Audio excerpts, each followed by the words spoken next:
Hello, I'm Luke Thorson, I'm, and this is Lab 7, where we're discovering the applications of a Michelson interferometer.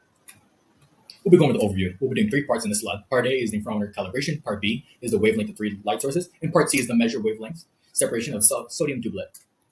Part A, interferometer calibration. In Part A, we're going to calibrate Michelson interferometer. We'll start with the principal optical difference. When mirror 1 moves by a distance of delta D, the light travels that path twice, back and forward. This shift causes the inference fringes to cycle, such as circles, going dark and light. aka m is equal to 2 delta d over lambda. Rearranging gives us the mirror displacement per fringe, which is equal to delta d is equal to m lambda over 2. To connect this to micrometer, we define configuration factor, which tells us how much movement corresponds to 1 micrometer division. And here's our results: micrometer initial, micrometer after 100 fringes, and calibration factor. So for Part B, we measure the wavelength of 3 light sources, including the Heaney laser, sodium lamp, and mercury lamp. And here are expected wavelengths right here. And the setup and procedure was basically the same as Part A. We take a set value on the micrometer, we twist it until we get 50 fringes and record that delta D.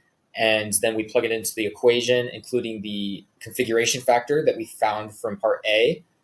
And here's that equation right here to find lambda. And as you can see, our results, we had around 3 to 6% error, which is pretty good. And our configuration factor was confirmed by getting a pretty accurate calculated wavelength on the Heaney laser. And as you can see, this is the mercury lamp's fringes.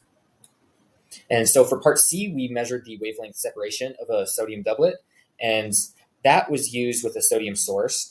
And when there's 2 different wavelengths in the source, we have a separation of the wavelengths, and the known separation in the sodium doublet is 0.6 nanometers or 6 angstroms.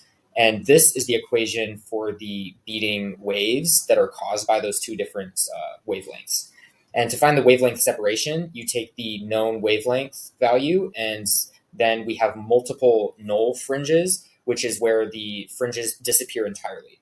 So we started at 0 on the micrometer reading, and we got 3 null fringes, and our average displacement was like 1.5 millimeters on the micrometer reading, which when we multiplied by the configuration factor, we got about 4.1 or 411 microns, and that gives us a wavelength separation of 0.8 nanometers, which is 40% error, but not bad in the fact that it's only 2 angstroms off. So this error is probably either in a configuration factor error or from misreading the micrometers. Thank you. Thank you.